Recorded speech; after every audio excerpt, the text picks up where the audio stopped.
गुरुजी प्रणाम। प्रणाम गुरुजी। प्रणाम गुरुजी। नमस्ते गुरुजी। प्रणाम गुरुजी। प्रणाम गुरुजी। गुरुजी प्रणाम। प्रणाम प्रणाम गुरुजी। प्रणाम प्रणाम प्रणाम गुरुजी। गुरुजी प्रणाम। प्रणाम प्रणाम। सर जी गुरु गुरुजी प्रणाम। के बहुत बहुत बधाई। प्रणाम प्रणाम गुरुजी। प्रणाम प्रणाम प्रणाम सर। प्रणाम प्रणाम गुरुजी। प्रणाम प्रणाम जय हिंद। प्रणाम सर। प्रणाम प्रणाम प्रणाम। समीर महाराज जी, क्या हाल चाल है आपके? बढ़िया हाल है सर, आप कैसे हैं? अच्छा, तो अपना शुरू किया नहीं किया अभी? सर करा शुरू। चलिए ठीक है, अब अच्छा रहेगा। हाँ जी। तो यूएस में हमारे विद्यार्थियों ने शुरू कर लिया है, तो कनाडा में क्यों नहीं शुरू होना चाहिए? वहां भी शुरू होना चाहिए। ठीक है, तो कोशिश कीजिएगा कि एजुकेशनल बैच भी लें। आप लोग म्यूट कर लीजिए। एजुकेशनल बैच भी लें, उससे लाभ होगा। ठीक है ना? एक तो आपको पढ़ाने का आइडिया भी मिलेगा, आपको जो भी कुछ बताएं वो हमेशा रिकॉल होता रहेगा, और दूसरे अच्छे ज्योतिष जो हैं उसका सबको जानकारी मिलेगा कि हाँ ज्योतिष क्या होता है। अभी तक तो जिस ज्योतिष को लोग पहचान रहे हैं वो तो बड़ा मुश्किल कार्य है उसके विषय में बता पाना। तो सबसे पहले कल गुरु पूर्णिमा है, आज आप लोगों के साथ जुड़े हैं, तो गुरु पूर्णिमा की हार्दिक शुभकामना आप लोगों को। अरे सर आपका बहुत बहुत धन्यवाद और आपका आशीर्वाद हमेशा हम लोग पर है। धन्यवाद गुरुजी।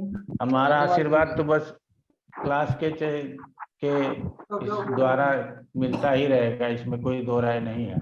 जी जी। और कभी भी किसी को भी कुछ भी पूछना हो तो पूछ सकते हैं। ऐसा कोई हमसे मिलना जुलना ऐसा कोई बड़ा कठिन कार्य नहीं है। वो बड़े गुरुजी वाला हिसाब किताब नहीं है कि भीड़ में आए गुरुजी चले गए। 1-to-1 में भी आकर के मिल सकते हैं, किसी को कोई दिक्कत नहीं। जी गुरुजी प्रणाम। प्रणाम प्रणाम संतोष दुबे जी।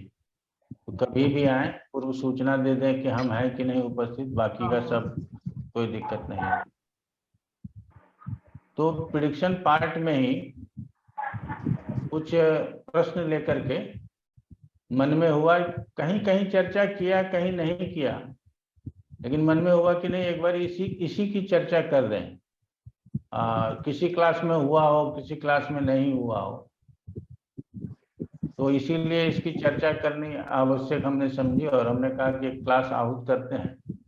उसमें आप लोगों के प्रश्न उत्तर भी हो जाएंगे जो पहले से काम कर रहे हैं, जिनको कोई तकलीफ है, और उसके साथ साथ हम भी अपना कुछ न कुछ बता ही देंगे।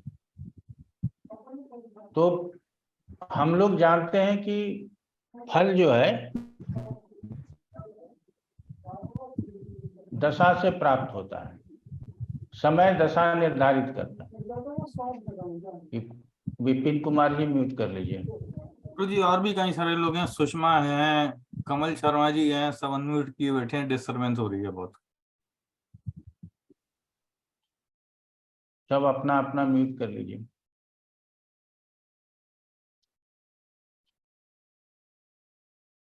तो दशा फल प्राप्त होता है, दशाओं के अंतर्गत जब दशा आई उस समय हमको फल प्राप्त हुआ।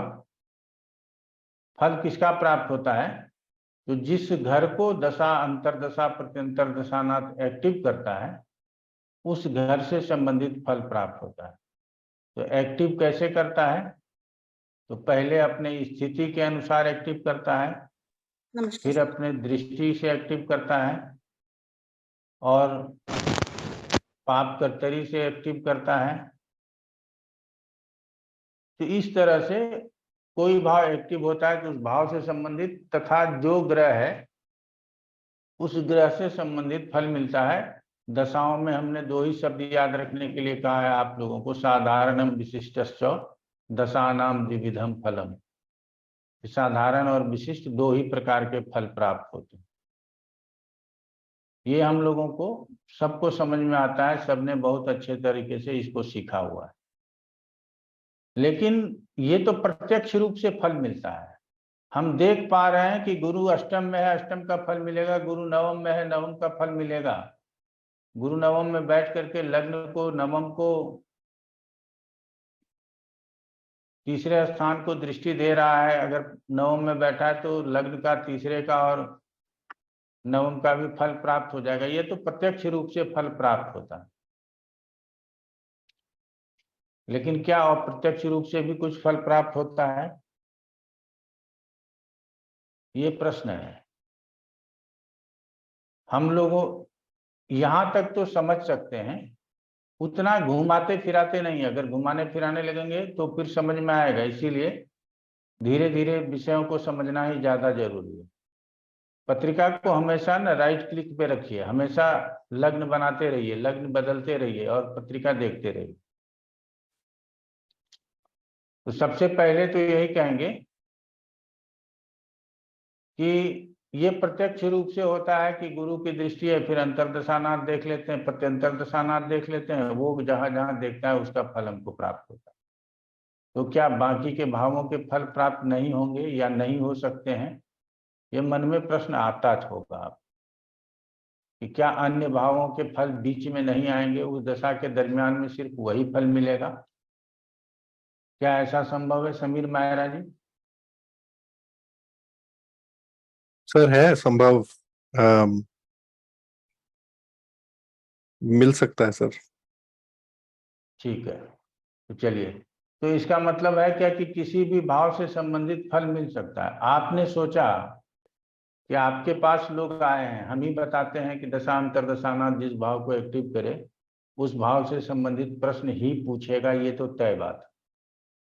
ये तय इसलिए है कि उस भाव को एक्टिव कर रहा है तो उस भाव से संबंधित प्रश्न पूछेगा, तथा जो ग्रह है, जिस ग्रह की दशा अंतर प्रत्यंतर दशा है, उस ग्रह के साधारण कारकत्वों से संबंधित प्रश्न पूछेगा। लेकिन प्रश्न अलग से आ जाता है। हम लोग सोचते हैं कि चलो इसका जवाब जैसे तैसे दे दिया जाए, उस भाव को देख लिया। मान लीजिए कि दशा अंतरदशा एक्टिव जो है वो चतुर्थ का है, लेकिन प्रश्न आ रहा है हमको पंचम स्थान से, हायर एजुकेशन में एडमिशन ले सकते हैं कि नहीं, संतान होगा कि नहीं, सगाई होगी कि नहीं, ये प्रश्न आ जाता है। तो हम लोग सोचते हैं पंचम, और पंचम कहीं से भी एक्टिव नहीं है, तो पंचम से रिलेटेड प्रश्न आया है क्यों? समझ रहे हैं, ये प्रश्न है। जब पंचम एक्टिव नहीं है तो पंचम से रिलेटेड प्रश्न आया क्यों? और जो बहुत प्रश्न पूछते हैं वो तो सारे प्रश्न पूछेंगे, सारे भावों से प्रश्न आ जाएगा, उनका अलग बात है। लेकिन रैंडम पहला प्रश्न जो हम ढूंढते हैं, फर्स्ट प्रश्न जो है, वो वही आना चाहिए जो दशा अंतर्दशा एक्टिव कर रहा है, जो भाव एक्टिव हो रहा है उसी से प्रश्न आना चाहिए। लेकिन कभी कभी 100 में 10 पत्रिका ऐसा होगा कि आप जो एक्सपेक्ट कर रहे हैं उसका प्रश्न नहीं आया, प्रश्न अलग से किसी भाव का आ गया।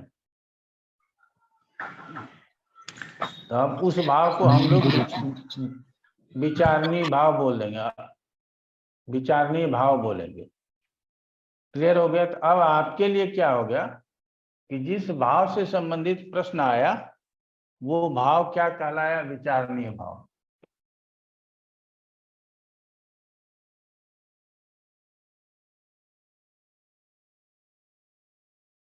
अब आप उसका विचार करते हैं, विचार तो कर लेते हैं, लेकिन उसका सटीक आंसर नहीं दे पाते। आप लोग म्यूट कर लीजिए। आशीष, वाणी, तुम तो बहुत बार क्लास में आए हो, पता है तुमको कि म्यूट रखना है। ओम प्रकाश कुमार जी म्यूट कीजिए। तो ये जो विचारणीय भाव है, मान लीजिए 11th विचारणीय भाव बन गया कि लाभ होगा कि नहीं, वो काम करता है कहीं कॉन्ट्रैक्ट में काम करता है, किसी भी तरह का काम करता है, तो उसका पेमेंट फंसा है, आएगा या नहीं, तो विचारणीय भाव 11th हाउस हो गया। लेकिन दशानाथ जो है इस भाव को एक्टिव नहीं कर रहा है, तो हम रिजल्ट कैसे देंगे? कौन से दशानाथ से देंगे? आने वाले दशानाथ से देंगे, 6 महीने बाद होगा। अगर संभव हुआ कि 6 महीने बाद अगर 11th एक्टिव होगा तो हमको रिजल्ट आएगा क्या? तो फिर आप को बहुत मुश्किल हो जाएगा समझना। एक साधारण व्यक्ति का जो नौकरी पेशा वाले लोग हैं उसको आप बोल देंगे कि 6 महीने के बाद ट्रांसफर होगा, वो समझ में आ जाएगा। लेकिन एक कंपनी का मालिक पूछेगा, कल एक सीईओ को हटाना चाहते हैं, दूसरे को अपॉइंट करना चाहते हैं, तो आपको कल ही जवाब देना है और उसको कल ही ये काम करना है, तो वो कैसे जवाब मिलेगा? तो ये जो विचारणीय भाव है ये महत्व रखता है और इसी से संदर्भ में आंसर आएगा कि इसके आंसर को कैसे देंगे। तो अगर कोई हिम्मत करते हैं, प्रैक्टिस करते हैं, तो बताइए कि उसका आंसर किस प्रकार से देंगे आप। हाथ खड़े कर दीजिएगा, हम नाम ले लेंगे, ऑन करके नहीं बोलना है।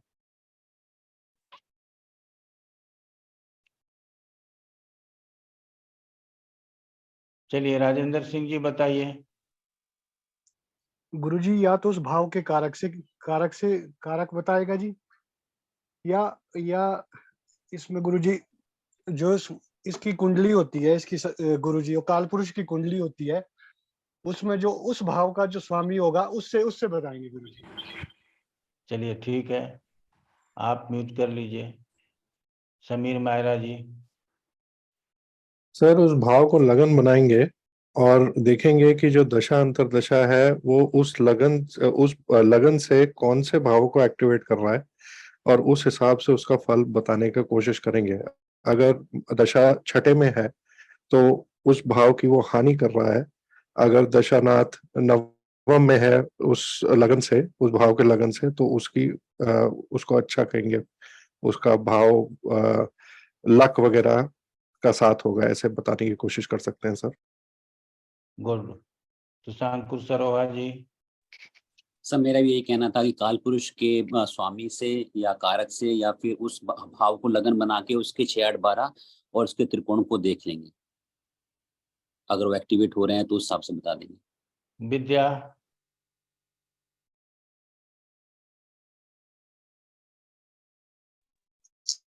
गुरुजी प्रणाम। प्रणाम प्रणाम गुरुजी प्रणाम। प्रणाम। एक्सिस दशानाथ से विचारणीय भाव का एक्सिस देख के बताएंगे। दशानाथ से विचारणीय भाव का एक्सिस देख के बताएंगे। संक्षेप में चर्चा किया हुआ है, कहीं ना कहीं ये बात है जानकारी में।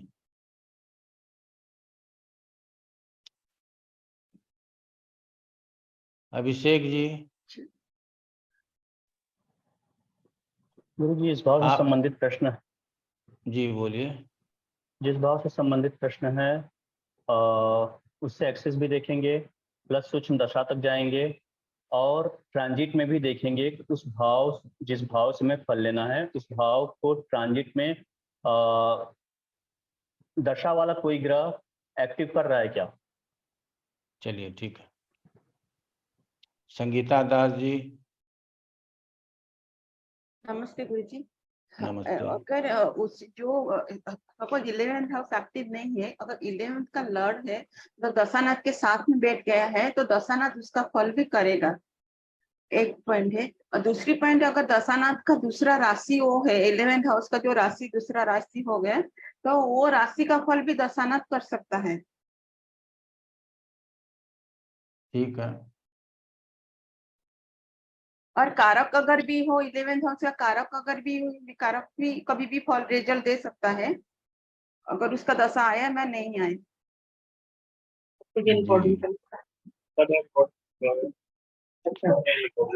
अच्छी बात है, म्यूट कर लीजिए।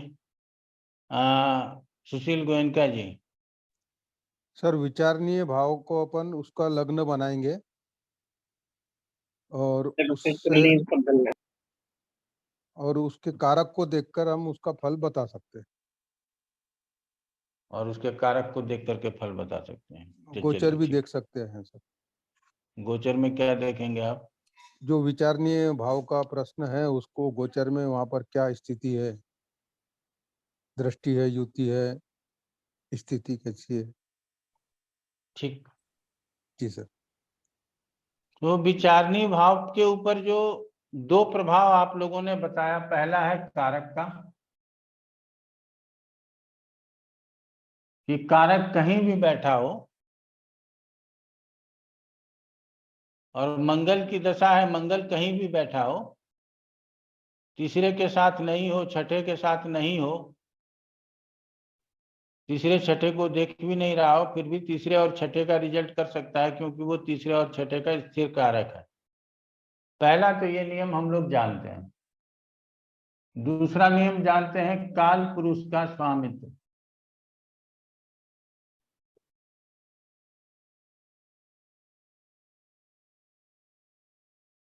काल पुरुष में तीसरे छठे का स्वामित्व बुध के पास है, तो वो तीसरे छठे का फल कभी भी कर सकता है अपनी दशाओं में, जब वो वहां देखता हो या नहीं देखता हो उसके बाद भी कर सकता है।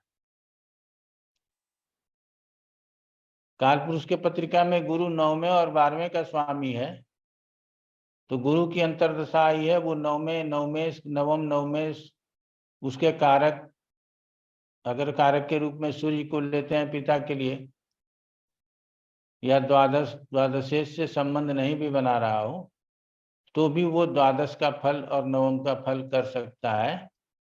ये काल पुरुष के पत्रिका में स्वामित्व के आधार पे है, ये बिना उस भाव को टच किए उसका फल करेगा। तीसरा है साधारण फल, ग्रह का साधारण फल।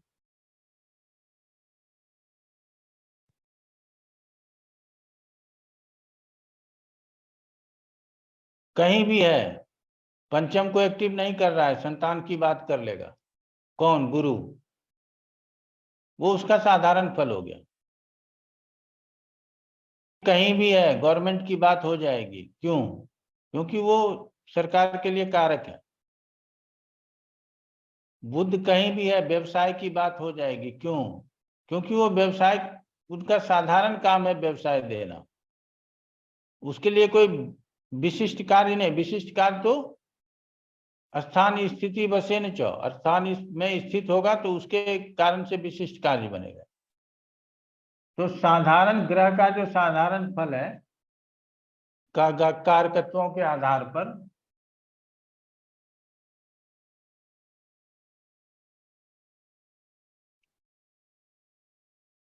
ये विचारणीय भाव का फल हो सकता है कि दे दे।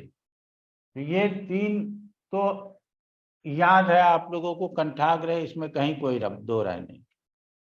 अब आ जाते हैं, ये अप्रत्यक्ष रूप से रिजल्ट कर देते हैं, ये देखें ना देखें फिर भी कर देंगे।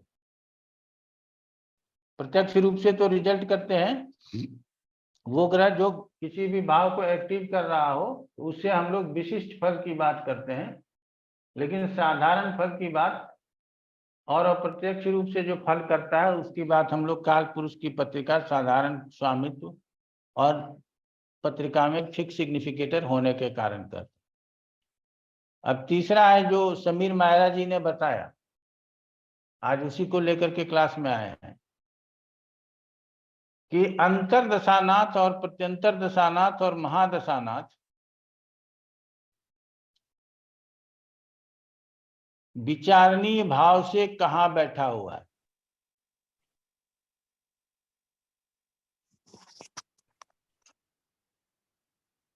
तीनों को जज करना है, अंतर दशानाथ, प्रत्यंतर दशानाथ और विशेष रूप से अंतर और प्रत्यंतर दशानाथ विचारणीय भाव से कहां बैठा हुआ है। किसी भी भाव में बैठा होगा इफेक्ट आएगा।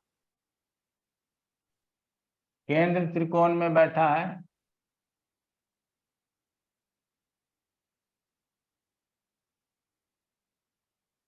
तीन 6 11 में बैठा है, 6 8 में बैठा है, सॉरी 8 12 में बैठा है, या दूसरे और तीसरे, दूसरे में बैठा है, दूसरे और 11th स्थान में, 11 तो आ ही गया है, दूसरे में बैठा है। यही हो गया ये केंद्र त्रिकोण, 4 2 6 3 9 2 11 12 भाव हो गए कंप्लीट। इसमें से कहीं ना कहीं तो बैठा होगा।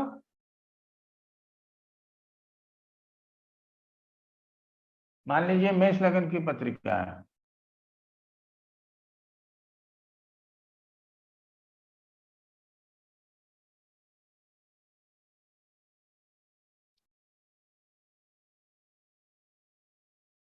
अब भाव जो एक्टिव हो रहा है वो भाव पंचम एक्टिव हो रहा है, एकादश एक्टिव हो रहा है।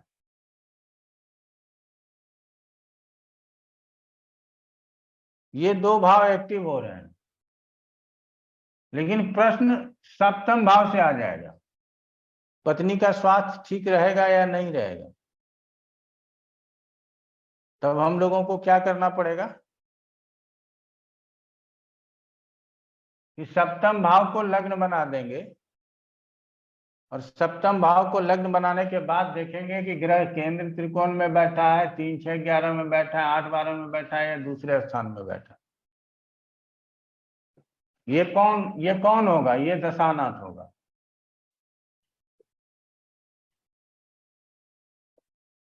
क्लियर हो गया?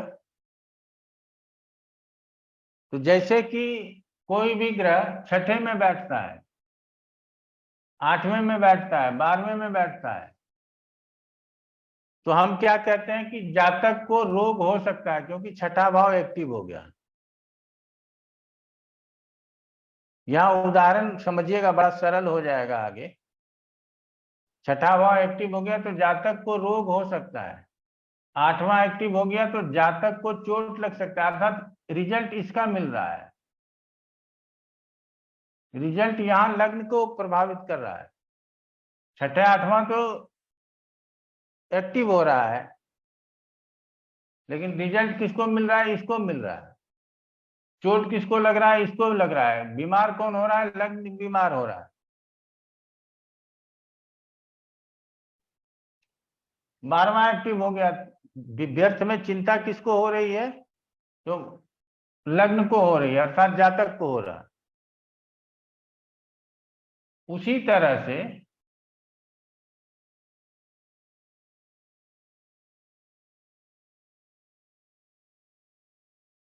जब सप्तम से छठा, 8वां और 12वां ये भाव एक्टिव होगा, जब सप्तम से छठा, 8वां और 12वां, सप्तम टच नहीं हो रहा है, सप्तम को टच नहीं कर रहा है, कोई नहीं कर रहा है टच, न दशानाथ न अंतर दशानाथ, सप्तम को कोई टच नहीं कर रहा है। और यहां पर बैठे ग्रहों की दशा आई तो प्रॉब्लम किसको हो गया? पत्नी को हो गया, पार्टनर को हो गया, हमारे यात्रा में प्रॉब्लम हो गया, व्यवधान आ गया। 8वें की दशा आई पत्नी स्थान से, ये आप लोग बड़े आराम से समझ सकते हैं, वो समझ लीजिएगा, दिमाग में एक बारी बैठ जाएगा तो रिजल्ट अपने आप आने लगेगा। तो यहाँ पत्नी को चोट चपेट लग सकता है, ये हम कह सकते हैं। हमको तो धन मिलेगा, लेकिन पत्नी का चोट चपेट लगना और पत्नी को बड़े बीमारी का होना, 8वें से बड़े बीमारी की भी बात करते हैं, वो संभव है। ये हमारे लिए ये अलग फल करेगा और इस भाव के लिए अलग फल करेगा। और 12वें में एक्टिव है तो पत्नी व्यर्थ की चिंता करेगी, मानसिक रूप से परेशान रहेगी, हो सकता है किसी कारणवश अस्पताल में भी भर्ती होना पड़ जाए। तो इसमें क्या था कि सप्तम एक्टिव नहीं था और ये भाव एक्टिव हो गए थे। क्यों? क्योंकि दशांतर दशानाथ यहां था, तो रिजल्ट इसको मिलने लगा। क्लियर हो गया? तो ये हम लोग जानते हैं, इसको बुरा रिजल्ट मिलता है, बुरा वाला जल्दी पकड़ में आता है, इसीलिए आप लोगों को बता रहे हैं। अब मान लीजिए कि यहां नहीं है, सप्तम का तीसरा स्थान ये हो गया, सप्तम का छठा स्थान ये हो गया, सप्तम का 11वां स्थान ये हो गया। ग्रह हमने क्या लिख दिया? शनि, सूर्य और मंगल 3, 6, 11 में अशुभ ग्रह है।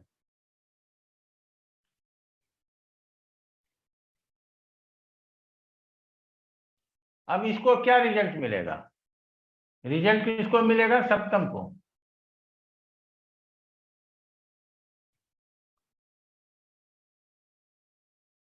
क्या रिजल्ट मिलेगा? समीर मायरा बताएं। बढ़िया रिजल्ट चलेगा सर। ये काम ज्यादा उपच्य स्थान जो इनका हो गए सर, वो ज्यादा मेहनत करवाएंगे, ज्यादा वो करवाएंगे, गेम्स करवाएंगे, अच्छा मिलना चाहिए सर। नंबर 1। नंबर 2, ये 3, 6, 11 में यदि अशुभ ग्रह हो तो शुभ परिणाम देंगे, ये लिखा गया है, लेकिन शुभ परिणाम किसको देंगे?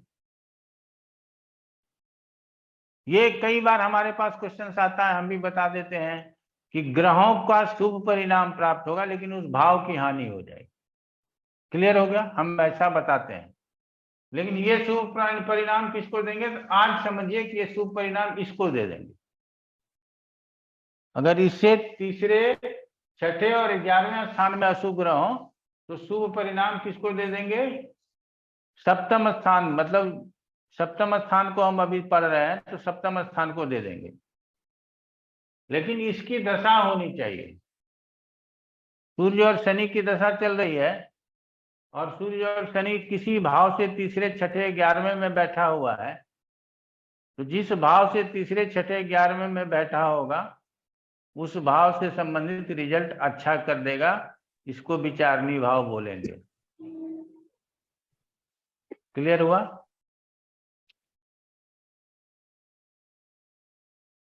अब ये तो तीसरा, छठा, 11वां हो गया। 8वें 12वें में, 8वां 12वां आप लोगों को पहले ही पढ़ा चुके हैं अभी, लेकिन 8वें 12वें में अशुभ ग्रह होंगे तो अशुभ परिणाम दे देंगे। किसको दे देंगे? इसको दे देंगे। शुभ ग्रह होंगे तो भी अशुभ परिणाम ही मिलेगा, थोड़ा कम मिलेगा। किसको मिलेगा? सप्तम को मिलेगा, क्योंकि सप्तम से 8वें और 12वें में।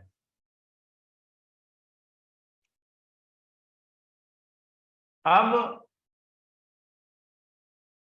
केंद्र त्रिकोण में, तो केंद्र और त्रिकोण में यदि शुभ ग्रह हो और उसकी दशा है, अब सप्तम का केंद्र त्रिकोण ये वाला भाव हो गया और त्रिकोण भाव ये दोनों हो गया, अर्थात ये केंद्र हो गया, ये दोनों त्रिकोण का भाव हो गया। अब इसमें शुक्र बैठा है,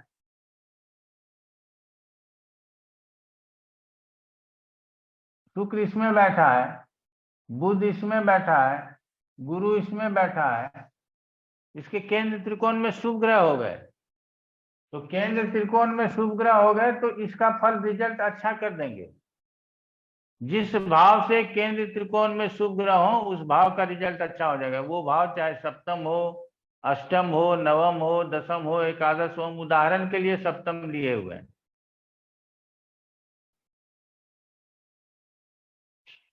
अगर यही के केंद्र और त्रिकोण में अशुभ ग्रह हो जाएंगे तो फल बुरा मिल जाएगा। किसको बुरा फल मिल जाएगा? मान लीजिए कि यहाँ पे शनि बैठ गया, यहाँ पे मंगल बैठ गया, यहाँ सूर्य बैठ गया, तो ऐसे स्थिति में केंद्र में क्या हो गया? अशुभ ग्रह हो गया और ये राहु केतु एक्सिस हो गया। तो ये किसके लिए देख रहे हैं? सप्तम भाव के लिए, हमेशा ध्यान दीजिएगा। तो इसका ये त्रिकोण हो गया और ये केंद्र हो गया। केंद्र और त्रिकोण दोनों जगह अशुभ ग्रह बैठे हैं। अगर इसकी दशा मिलेगी तो इस भाव की हानि हो जाएगी। क्लियर हो गया?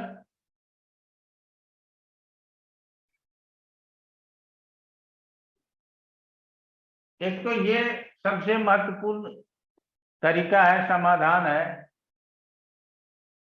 अब आ जाते हैं ये दूसरा ये धन वाला भाव हो गया और मारक भाव हो गया।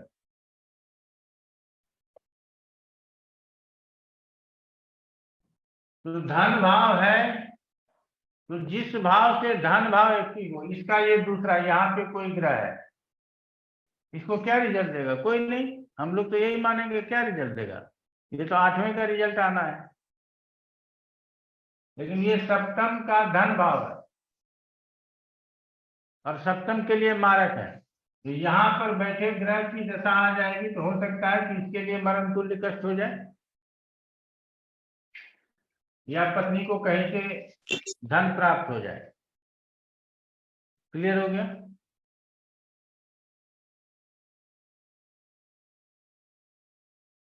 तो ये समझना जरूरी है। हमने कहा 3, 8, 12 बता दिया, 3, 6, 11 केंद्र त्रिकोण और दूसरा भाव भी बता दिया। अब ये किसी भी भाव को तभी संभव है हमको समझ में आना जब हम किसी भी भाव को केंद्र भाव बनाएंगे, या किसी भी विचारणीय भाव को लग्न में डाल दें। प्रश्न आया भाई से संबंधित, तो तीसरे भाव को लग्न में डाल देंगे और उसके बाद देखेंगे जो दशांतर दशानाथ है वो केंद्र त्रिकोण में है, 3, 6, 11 में है। अगर तीसरे भाव को हम पहले ही बताए, तीसरे को लग्न बनाइए, मंगल को लग्न बनाइए, मंगल से तीसरे को लग्न बना करके देखिए। तो अगर मंगल को लग्न बनाते हैं या तीसरे को लग्न बनाते हैं तो क्या उसके 3, 6, 11 में अशुभ ग्रह है और उसी की दशा चल रही है तो भाई के लिए अच्छा होगा। केंद्र त्रिकोण में अशुभ ग्रह है, उसकी दशा चल रही है तो भाई के लिए खराब होगा। 8, 12 में कोई भी ग्रह है उसकी दशा चल रही है तो वो अच्छा नहीं है। दूसरे में भी है तो धन भी दे सकता है और मरण भी दे सकता है, ऐसा कहेंगे। 8, 12 और 2 ये भाव जो है ना बड़ा कॉमन भाव है। ये दोनों तरह का रिजल्ट दिखाता है, अच्छा भी और बुरा भी। तो अच्छा रिजल्ट साहचर्य के नियम से,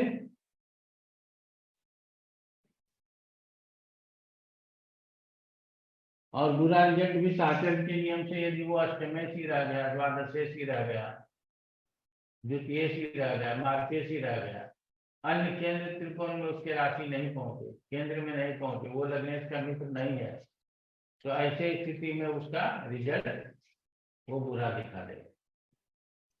तो आप लोग इसके ऊपर प्रैक्टिस कीजिएगा, एक दिन में नहीं होगा। हमने कहा कि 70% प्रश्न प्रत्यक्ष रूप से आएगा कि जो भाव एक्टिव हो रहा है उसी से प्रश्न आएगा, लेकिन 30% प्रश्न ऐसे आएंगे कि आपका दिमाग हिला देगा कि अब इसका जवाब कैसे दें। उसका जवाब यहीं से देना कि विचारणीय भाव को लग्न बनाइए और कौन सा दशांतर दशानाथ एक्टिव हुआ है इसको देखिए और ये देखिए कि वो दशांतर दशानाथ कहाँ बैठा हुआ है। वो केंद्र त्रिकोण में बैठा है, 3, 6, 11 में बैठा है, या दूसरे स्थान में बैठा है, या छठे 8वें में बैठा है। जिस स्थान में बैठा है उस स्थान के अनुकूल रिजल्ट बताएंगे। तो ये था हमारा आज के क्लास का समरी। एक नंबर और बता देते हैं।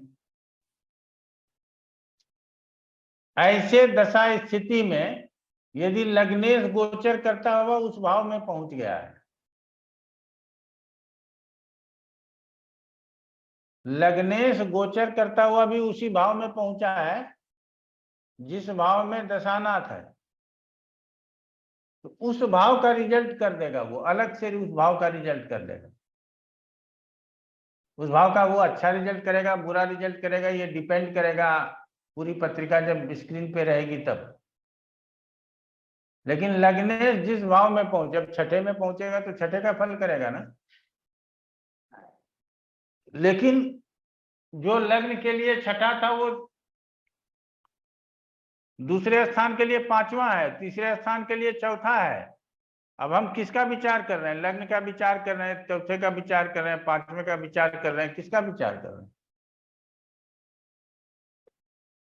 तो जिसका भी विचार कर रहे हैं उससे देखना है कि ये लग्नेश कहाँ आया, उस तरह का रिजल्ट वो कर जाएगा। तो ये आखिरी में गोचर में बहुत कुछ आगे आप लोगों को बताते रहेंगे, लेकिन हमेशा से ये हमेशा ध्यान रखना है कि विचारणीय भाव से कौन से एक्सिस में ग्रह गया है। जैसा कि विद्या ने बताया, विचारणीय भाव से तीसरे में है, छठे में है, 11वें में है, जिस भी भाव में है, और वो ग्रह कौन है। अगर तीसरे, छठे, 11वें में शुभ ग्रह गए और उसका फल, उसका काम हो, उसकी दशा आ गई, तो कहाँ से शुभ फल होगा? वो शुभ फल उतना दे ही नहीं पाएंगे, क्योंकि उसके स्वयं के कारकत्वों की हानि हो जाएगी। तीसरे, छठे, 11वें का फल अच्छा कर जाएंगे, ये समझ में आ जाएगा। लेकिन अशुभ ग्रह होंगे तो उस भाव का फल अच्छा करेंगे, ये निश्चित रूप से। तो हमारा विषय वस्तु यहीं तक था। हमने कहा कि हम थोड़े से विषय को लेकर के आएंगे।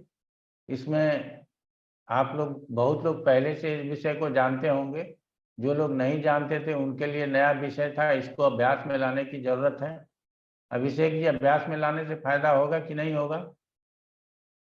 जी गुरुजी, बिल्कुल होगा। कुछ विशेष समझ में आया या नहीं आया? जी गुरुजी, पहले से ही काफी कुछ था, लेकिन आज और क्लियर किया आपने गुरुजी। काफी अच्छा लगा गुरुजी, काफी यूजफुल है। होता क्या है कि जब पढ़ाने के क्रम में चलते हैं जी तो वहाँ उसको कभी कभी हम अपने समझ से पढ़ा के निकल जाते हैं। अपने समझ से मतलब होता है कि चलो हम जानते हैं, आपको बोले और निकल गए। लेकिन अभी पिछले क्लास में PA 13 या 14 में एक दिन हम इसको पढ़ा रहे थे, तो हमको लगा कि इसको इस तरह से बताना ज्यादा उचित होगा। तो उसी दिन मैंने बोला कि स्पेशल क्लास जो है सो ले लेते हैं और उस क्लास में सबको बता देंगे। सारे PA वाले आ ही जाते हैं तो सबको फायदा हो जाएगा। ठीक है, अब आप लोग अपने अपने जगह पे प्रैक्टिस करते हैं, जो नहीं करते हैं वो भी शुरू कर लीजिए। क्लियर हो गया? प्लेटफॉर्म की कमी नहीं है, घर से शुरू कर सकते हैं, किसी एप्लीकेशन से जुड़ सकते हैं, कहीं से भी शुरू कर लीजिए, कोई दिक्कत नहीं, तो आपको लाभ मिलेगा। ठीक है, तो हमारा यही कहना है, उससे प्रैक्टिस बनता रहेगा, प्रैक्टिस होता रहेगा। और अगर प्रैक्टिस होता रहेगा तो आपके लिए बड़ा अच्छा रहेगा। प्रैक्टिस होना जरूरी है, नहीं तो हमारे क्लास में आएंगे, कुछ तो बताएंगे, लेकिन प्रैक्टिस नहीं होता रहेगा तो आप लोग उस विषय को भूल जाएंगे। अर्चना सिन्हा जी, बताइए क्या प्रश्न है? प्रणाम गुरुजी। गुरुजी, प्रणाम। अभी आपने बताया कि जिस भी भाव को हमें जिस भी भाव से प्रश्न हो तो उसको लगन बना लें।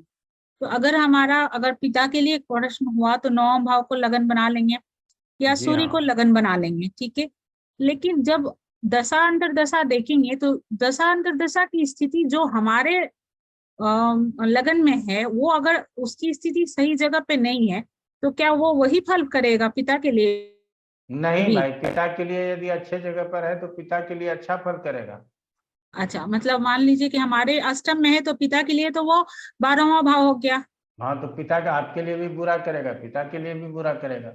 अच्छा, उस तरह से समझना। जी, अंतरदशा नाश और प्रत्यंतर दशा नाश का भी इसी तरह से फल को बताएंगे। बिल्कुल, अंतर प्रत्यंतर को ही ज्यादा जोर डालेंगे। जी गुरु जी, धन्यवाद गुरु जी। समीर मायरा जी। सर एक पत्रिका बहुत कंफ्यूज कर रही है सर, लगाएंगे प्लीज? पत्रिका मत लगवाइए, प्रश्न बोलिए ना। सर अच्छा मैं बता देता हूँ आपको सर, कन्या लगन की पत्रिका है, उसमें चंद्रमा की दशा चल रही है, मगर चंद्रमा तीसरे भाव में है, नीच के बैठे हैं, और साथ में है शुक्र, सूर्य और बुध। बुध 0 डिग्री पे है। प्रश्न उनका ये आया था कि फाइनेंशियल इन्वेस्टमेंट और लोगों की करेंगे, बिजनेस चालू होगा कि नहीं चलेगा, और गेन्स की बात हो रही थी सर कि उनके पास अपने तो पैसे हैं नहीं और चाहते हैं कि पैसा कमाएं इस बिजनेस से और बिजनेस रन करें। मेरा प्रश्न ये है सर, बुध जो है वो बिल्कुल संधि में है, 0 डिग्री का है और कारक है बिजनेस का, और साथ में जो लाभेश है, लाभेश की भी स्थिति कुछ खास नहीं है। मंगल और केतु चौथे भाव में और अगली दशा मंगल की आने वाली है। तो इस सिचुएशन में हर तरीके से मैं देख रहा हूं, मुझे नहीं शुभ फल दिख रहा। तो इसको किस प्रकार से मैं उनको बताऊं कि वो चलिए, यहाँ निराश ना हो? बताने वाला चीज एक ही है कि बुध 0 डिग्री का है, संधि में है। तो ये संधि में है तो उस भाव का फल नहीं करेगा बस, बाकी व्यापार का फल करेगा। क्लियर हो गया? चंद्रमा अच्छा। नीच का है, तीसरे स्थान में, बात समझिए। लेकिन चंद्रमा कौन है? एकादशेष है। वो बुध के लगन के लिए फल अच्छा करेगा। क्लियर हो गया? तो यहाँ पे अगर सूर्य के साथ है, अगर अस्त हो चंद्रमा तो कम फल कर जाएगा, लेकिन वो फल अच्छा करेगा, कोशिश रहेगा उसका फल अच्छा करने का। महादशा किसकी बताए? चंद्रमा की है सर, अभी चंद्रमा चंद्र बुध आने वाला है, अभी ऑलमोस्ट एंड हो रहा है। चंद्र बुध आने वाला है तो उनको बिजनेस करने के लिए अलाउ कर दीजिएगा, हाँ कर दीजिए, कोई घबराने की जरूरत नहीं है। क्लियर हो गया? ठीक है सर। सर क्योंकि एक यहाँ चंद्रमा बुध से रिजल्ट लाना है। चंद्रमा बुध को हमने कहा वो तीसरे का परिणाम नहीं करेगा, बाकी परिणाम करेगा। संधि में है तो जिस भाव के लिए संधि में है उस भाव का फल नहीं करेगा, वो बिल्कुल नहीं करेगा। उच्च के भी हो, आपको फल दीपिका में रेफरेंस दिए हुए हैं, लेकिन अन्य फल तो करेगा ना, अपने साधारण फल तो करेगा, इसीलिए उसको हाँ में जवाब देना। ठीक हो गया? सर जो जो मंगल की दशा है सर, जो आने है अभी, वो मंगल का दशम स्थान पे पूरा एस्पेक्ट है, तो मंगल तो हानि करना चाहेगा दशम स्थान की, और मंगल षटबल में भी सबसे स्ट्रॉन्गेस्ट मंगल है, तो जब मंगल की दशा आएगी तो वो तो बिल्कुल चेंज कर लेगा प्रोफेशन, वो अब मंगल की तरह मंगल काम की दशा करेगा। ले रहे हैं, समझ गए? पार्टनर के साथ पार्टनर का पैसा इन्वेस्ट करेंगे, यही प्रश्न है। हाँ जी, और लोगों का पैसा, और अष्टम का अष्टमेश भी है मंगल। वो मैं समझ गया, हमको इन्वेस्ट करना है, हम किसी न किसी को पार्टनर लेंगे, उसी का इन्वेस्ट करेंगे पैसा। जी। तो सप्तम भाव को लग्न बना करके देख लीजिए कि मंगल कहाँ का स्वामित्व रखता है, ठीक है सर, उससे पता चल जाएगा। चलिए, धन्यवाद सर। अभिषेक बर्णवाल जी। गुरुजी 2-3 प्रश्न है मेरे। जैसे गुरुजी हम चार्ट है हमारा, 9 ग्रह 12 राशियां वगैरह वगैरह, ये सब ब्रह्मांड के ही आधारित हैं, ब्रह्मांड में सब कुछ चल ही रहा है, गतिमान है, उसके हिसाब से हमें फल मिलता है। मेरा ये है गुरुजी, जैसे कि हम भौगोलिक दृष्टिकोण से देखें तो नॉर्थ में हमारा पर्वत है, पर्वत श्रृंखलाएं हैं, ऊंचाइयों की बात होती है, आकाश की बात होती है। लेकिन D1 चार्ट हमारा है, उसमें दक्षिण दिशा बढ़ती है दशम भाव की तरफ, और वहाँ ऊंचाई की बात होती है, जबकि नॉर्थ साइड में हमारे आकाश और वगैरह की बात होती है भौगोलिक दृष्टिकोण से। और जो उत्तर दिशा है चार्ट में, वो चतुर्थ भाव है, जिससे हम पाताल की बात करते हैं, या पराभव की, या पद च्युति की, और दशम से हम पदोन्नति की बात करते हैं। तो इसमें गुरुजी ये कॉम्बिनेशन नहीं बन पा रहा है, क्या इसमें इसका कुछ अर्थ है, मायने हैं, या ऐसे ही है? ना ना, कोई मायने है, इसको इस तरह से देखने का कोशिश मत कीजिए, फिर तो आपको विश्व का परिदृश्य लेना पड़ेगा, और ज्योतिष को वास्तु के साथ जोड़ने की जरूरत नहीं। बहुत लोग जोड़ जोड़ के बहुत कुछ बोलते हैं, लेकिन वो बिल्कुल सही नहीं है, सब अलग अलग चीज है। जी हाँ, बताइए। एक ये था गुरुजी, जो थोड़ा सा मेरा ये भी असल में कुछ अलग हटके है, पर मेरे दिमाग में ये चलता रहता है, कभी कभी मेरी दृष्टि जब वहां आ जाती है। एक्चुअली चार्ट में जैसे मान लेते हैं, मैं नवमेश है, कोई भी भावेश है, नवमेश को ही ले लेते हैं, अगर वो चतुर्थ में बैठा है और चतुर्थ का स्वामी 6, 8, 12 में चला गया, यानी चतुर्थ भाव की हानि हो गई। चतुर्थ का स्वामी 6, 8, 12 में चला गया, लेकिन नवमेश अगर चतुर्थ में बैठा है तो क्या नवम की भी कुछ हानि होती है क्या गुरुजी? नहीं, बिल्कुल नहीं होती है, ये इसको गलत चीज है, इसको कभी नहीं मानिएगा। चतुर्थ की हानि होगी, वो 6, 8, 12 में जाएगा, उसकी हानि होगी, लेकिन नवमेश का हानि नहीं होगा। नवमेश को कोई मतलब नहीं, और नवमेश चतुर्थ में जा करके कुछ फल अच्छा ही करवा देगा। चतुर्थ को जितना ताकत नहीं रहेगा, उससे अच्छा ही गेन हो जाएगा। ठीक है। एक और है गुरुजी, भसीन जी के बारे में है। भसीन जी अपनी किताबों में बहुत सारी, यहाँ तक कि उत्तर कालामृत में भी लिखा है उन्होंने, और दशाफल रहस्य, मेरे पास 4-5 किताबें हैं, फलित सूत्र, भावार्थ रत्नाकर में भी उन्होंने लिखा है कि जैसे कोई शुभ ग्रह की राशि है, जैसे गुरु की धनु और ये मीन राशि हो गई, या कर्क राशि है चंद्रमा की, इसमें अगर अशुभ ग्रह बैठ जाए, शनि मंगल राहु केतु वगैरह, तो कहते हैं कि जो शुभ ग्रह है, शुभ ग्रह की राशि में शुभ ग्रह बैठ गया तो शुभ ग्रह की शुभता खत्म हो जाती है, उसमें अशुभता आ जाती है। और ये गुरुजी उत्तर कालामृत में भी लिखा हुआ उन्होंने, और बड़े विश्वास के साथ कहते हैं। नहीं, हम इसको नहीं मानते, भटकते हैं, समझ रहे हैं ना। यदि उसकी शुभता उसके राशि में जाके बैठ गए हम, ठीक है, ये वही छुआछूत वाली बीमारी को लेकर के चलिएगा तो अभी तक हम लोग भारत से उत्थान नहीं कर पाए। अभी भी लोग, ये यहाँ जाति है, ये छोटी जाति है, बड़ी जाति, इसके हाथ का पानी नहीं पीना है। तो वही हो गया कि शनि यदि गुरु के घर में है तो गुरु खराब हो गया, ऐसा नहीं होगा, समझ रहे हैं। ये इस सिद्धांत को मान करके नहीं चलना, इसको अपने विश्लेषण में नहीं लाइएगा। शनि जी, है, याद ही रहे शनि बस। को बिल्कुल इंडिविजुअल देखिए कि वो वहां है तो किस पोजीशन में है, क्या देना चाहता है। और गुरु जहां गया उसको समझिए कि वो किस शनि के घर में गुरु के घर में शनि के या मंगल के आने से कुछ जो परेशानी होगी वो परेशानी देखना है, ये नहीं देखना है कि गुरु खराब हो जाएगा। समझ गए? जब हम इस परेशानी को नहीं समझ सकते हैं तो अच्छा है गुरु के घर में अंतोगत्वा रिजल्ट गुरु को देना है तो वो रिजल्ट कमजोर हो जाएगा। तो रिजल्ट कमजोर हुआ तो हम रिजल्ट कमजोर बोलेंगे, गुरु कमजोर हो गया ऐसा नहीं बोलेंगे। क्लियर हुआ? जी अच्छा जी प्रश्न गुरुजी, था। ये धन्यवाद। हमेशा हमेशा लिखते हैं राहु स्थित राशि का जी स्वामी जी, है, ऐसा ऐसा लिखते यहाँ हैं। तक कहते हैं कि उसकी हाँ दृष्टियां भी अशुभ हो गई, वो अशुभ फल कर हाँ गया, हाँ, वो मान हम नहीं मानते। मारक हो गया हम वगैरह जरूर वगैरह। आपको उत्तर कालामृत भावार्थ रत्नाकर भसीन जी की बताते हैं, लेकिन बहुत जगह है जहाँ की हम उनके साथ विश्लेषण में उनके साथ क्या कहते हैं, हमारा सामंजस्य नहीं बैठता है। कई जगह विश्लेषण में जगन्नाथ भसीन जी की तो कहते हैं कि तीसरे में और पांचवें के जगह सातवें में, अब बीच में यदि कोई ग्रह है और तीसरे और सातवें में कोई पाप ग्रह है तो उसको भी पाप कर्तरी मान लेते हैं। समझ रहे हैं ना? तो इस तरह के विश्लेषण को मानने की जरूरत नहीं, इतना नहीं होता। हमको लगता है अशोक प्रधान जी जुड़े हुए हैं आईफोन से। बताइए अशोक प्रधान जी। गुरु जी प्रणाम। प्रणाम। पहचान लिए गुरु जी?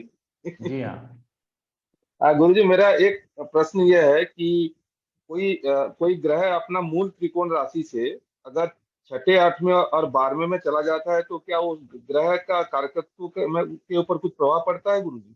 नहीं नहीं, उसके ऊपर प्रभाव नहीं पड़ता, उसके ऊपर कोई प्रभाव नहीं पड़ता। लेकिन उस जिस राशि जिस मूल त्रिकोण राशि से वहां गया ना, उस भाव के ऊपर प्रभाव पड़ता है, वो भाव कमजोर हो जाता है।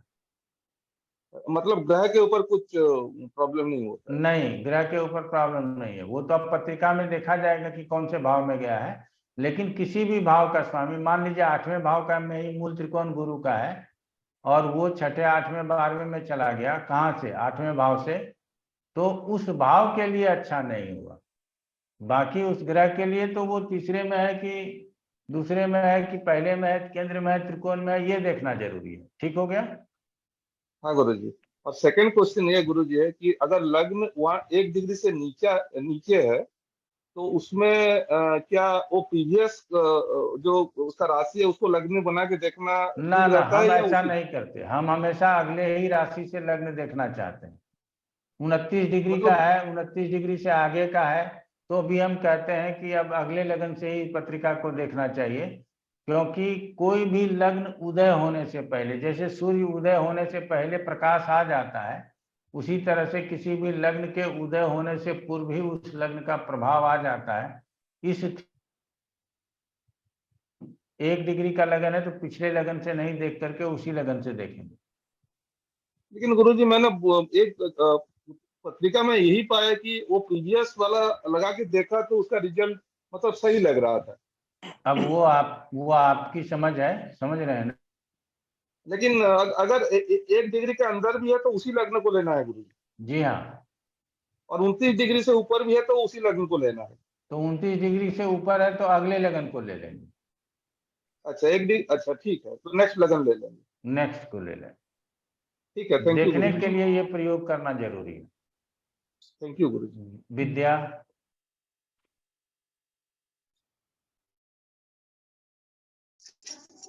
गुरुजी, पत्रिका से ये कैसे पता चलेगा कि उसका मतलब लक्ष्य क्या है? मतलब कर्म योगी बनेगा या ध्यान योगी, ऐसे कुछ पता चल सकता है? ये तो हम नहीं बता सकेंगे। ठीक है? कौन से लग्न है उसके हिसाब से ना ना, पता ये चल सब सकता आजकल है? लोग बताते रहते हैं, लेकिन ये सब हम नहीं बता पाएंगे। हमारे इसमें बहुत कुछ इसके, हाँ, प्रवज्या योग बताया गया है कि कौन साधु सन्यासी बन जाएगा, वो सब बताया गया है। लेकिन कर्म योगी, धर्म योगी, ये आजकल नए नए नियम निकाले हुए हैं, ये सब हम नहीं बता पाए। ठीक है? दूसरा जी कोई गुरुजी। प्रश्न है तो करो। सभी आए हैं नहीं, और सृष्टि का नहीं। संचालन करने के लिए। अगर हम गृहस्थ में हैं तो सृष्टि का संचालन करें, संतान पैदा करें, जीवन में उसको पढ़ाएं लिखाएं, आगे बढ़ाएं, उसकी शादी कराएं, उसके भी बच्चे हों, सभी लोग इसी के लिए आए हैं और किसी काम के लिए नहीं आए।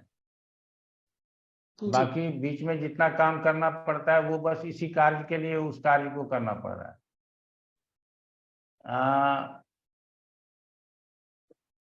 भीरू जी लिखा हुआ है, भीरू भीरू, लेकिन भीरू है नहीं। आप नाम बता दीजिए, बताइए नाम बताइए वीर जी। वीरेंद्र शर्मा है गुरुजी नाम मेरा। हाँ शर्मा जी बोलिए। गुरुजी ये प्रश्न है कि जैसे हमने भाई का लगन लगा लिया मान लीजिए, तो उसमें हमारी दशा अंतरदशा मान लो मंगल की या केतु की किसी की चल रही है और वो सप्तमेश को पीड़ित कर रहा है, ठीक है, तो वो पीड़ा दिखाई देगी और वो उस संबंधित प्रश्न आ भी सकता है और बताया भी जा सकता है, लेकिन क्या वो रेमेडी उसके भाई को दे दी जाएगी या उनसे कहा जाएगा कि भाई मंगल की कुछ ना कुछ रेमेडी कर लीजिए? कर सकते हैं, क्यों नहीं कर सकते, दे दी जा सकती है। अच्छा, बस यही प्रश्न था। सुशांकुर सरोहा जी। नमस्कार सर। नमस्कार सर। वो तो बात अच्छी तरह समझ में आई कि अगर भाई के बारे में बात करनी है तो मंगल से देख लीजिए दशानाथ की स्थिति, या तीसरे भाव से देख लीजिए, या मंगल से तीसरे देख लीजिए। हमें प्रैक्टिस में बताया गया कि कारक से जो तीसरा, जैसे सूर्य से नवम या मंगल से तीसरा, वो ज्यादा फल देता है, तो मैं तो ज्यादातर वही देखता हूँ। प्रश्न कोई बात नहीं है, वो भी अच्छा है जी। प्रश्न सर मेरा ये है कि प्रॉब्लम वहाँ आती है कि अशुभता और शत्रुता को थोड़ा सा समझने में दिक्कत आती है मुझको, कि सहचार्य के नियम के हिसाब से केंद्र अगर लगन का भी मित्र है तो हम उसको सहचार्य के हिसाब से शुभ मान के उसका अच्छा फल बता सकते हैं। त्रिकोण नाथ तो हमेशा शुभ फल देती हैं, लेकिन पंचधा मैत्री लगाते हुए और ग्रह के स्वामित्व से शुभ और अशुभता को देखते हुए और नैसर्गिक शुभता को देखते हुए, जब मैं सप्तम भाव का प्रश्न आया और उसके 3, 6, 11 या त्रिकोण में आ गया दशानाथ, उसको जब बताने लगता हूँ तो वहां थोड़ा सा बिगड़ जाता है कि मैं पंचधा के हिसाब से वो अधि शत्रु हो जाता है, लेकिन स्वामित्व के हिसाब से वो मित्र है, तो क्या बताऊं? कोई दिक्कत नहीं, स्वामित्व के हिसाब से मित्र होगा तो वो कभी अति शत्रु नहीं होगा, बात को समझिएगा। क्योंकि नैसर्गिक रूप से मित्र है, तात्कालिक रूप से शत्रु है, तो वो सम हो जाएगा। दोनों तरफ से शत्रु होगा तभी अति शत्रु होगा, और अति शत्रु होगा वो 5वें, 6ठे और 7वें में जाकर के होता है, या 6ठे, 7वें, 8वें में जाकर के होता है। तो ऐसे में षडाष्टक की दशा होती है। षडाष्टक में यदि अति शत्रु की दशा है तो वो खराब रिजल्ट करेगा, हमेशा सावधानी से इसका जवाब देना है। क्लियर हो गया? जी। कमल शर्मा जी।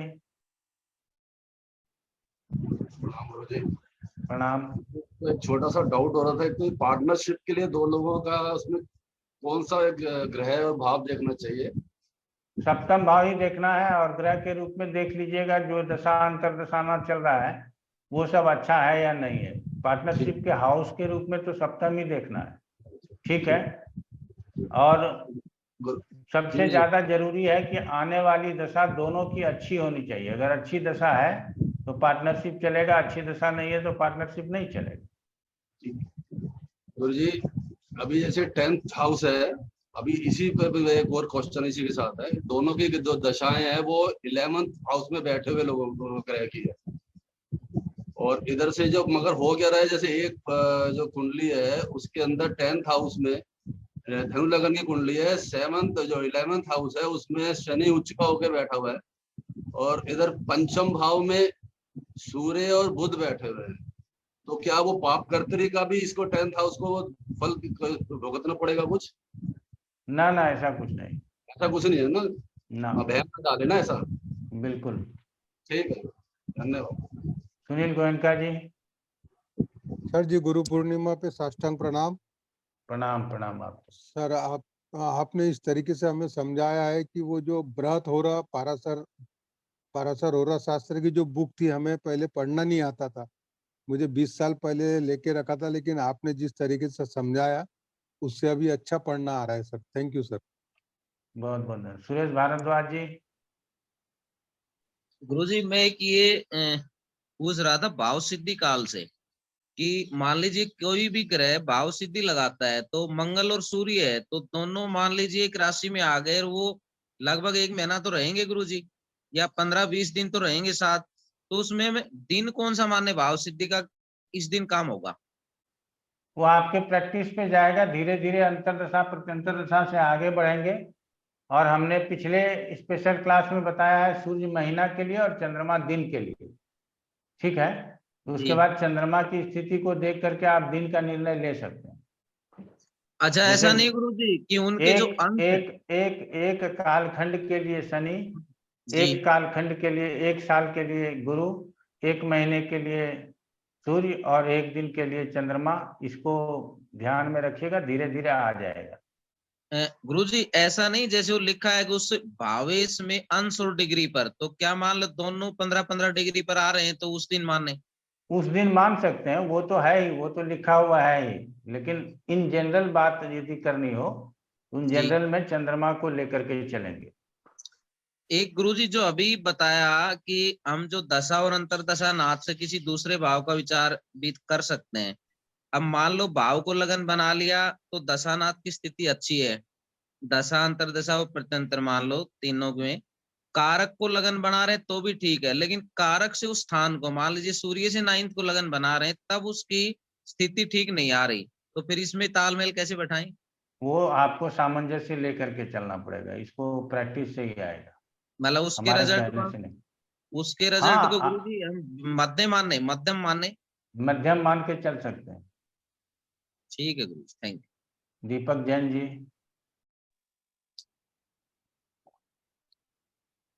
प्रणाम गुरुजी। गुरुजी मेरे दो प्रश्न थे।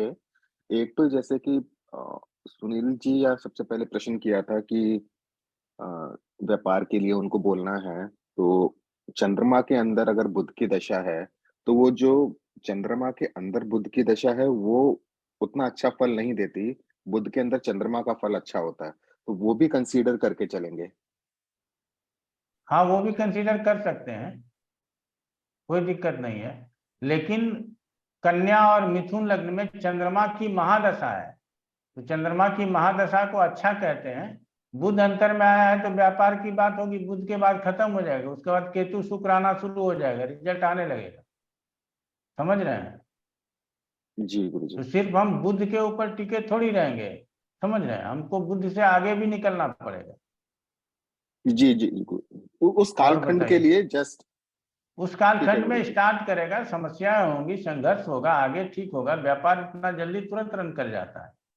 जी जी, लोग सोचते हैं कि 100 दिन में हम व्यापार जमीन पे लाएंगे, लेकिन जब करने बैठता है तो लगता है 365 दिन लग जाएगा। गुरुजी बिल्कुल सही कह रहे हैं आप। दूसरा प्रश्न ये था, जैसे आपने बताया कि 70% जो प्रश्न है जो दशा अंतरदशा या प्रत्यंतर दशा से ही आएंगे।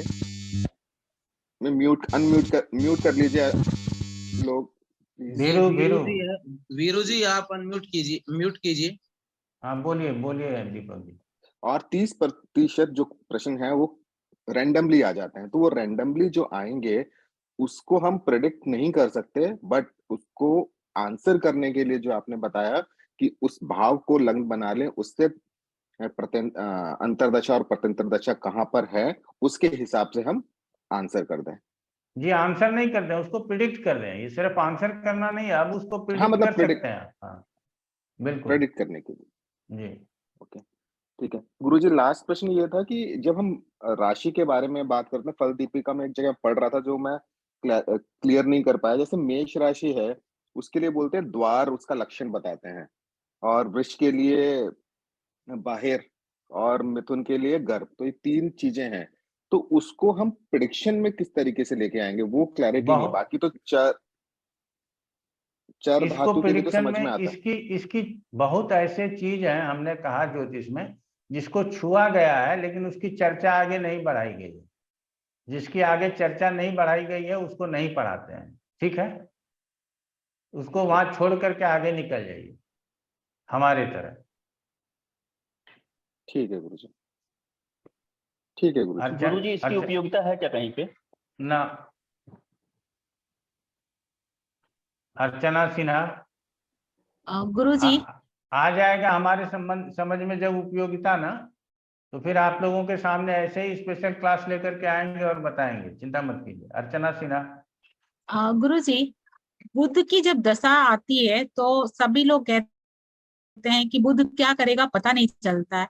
तो बुध को समझने के लिए हमें कौन कौन से चीज मतलब भाव को किस किस चीज को महत्वपूर्ण देना बताना होगा या देना होगा कि बुध की दशा जब आए तो हम उसको समझ सके अच्छे से, या बुध को समझने के लिए कौन सा हमारे बुध हमारे विद्यार्थी है वो सभी ग्रहों की दशा को समझते हैं, उसको दिक्कत नहीं है। अब अन्य लोगों की बात नहीं करेंगे। बुध की दशा आई है तो उसको समझने के लिए अन्य किसी भी चीज की जरूरत है ही नहीं। बुध के साधारण फल होंगे जो उनके गुण स्वरूप के अनुसार होंगे, और विशिष्ट फल होंगे जहाँ बैठे होंगे उनके अनुसार होंगे।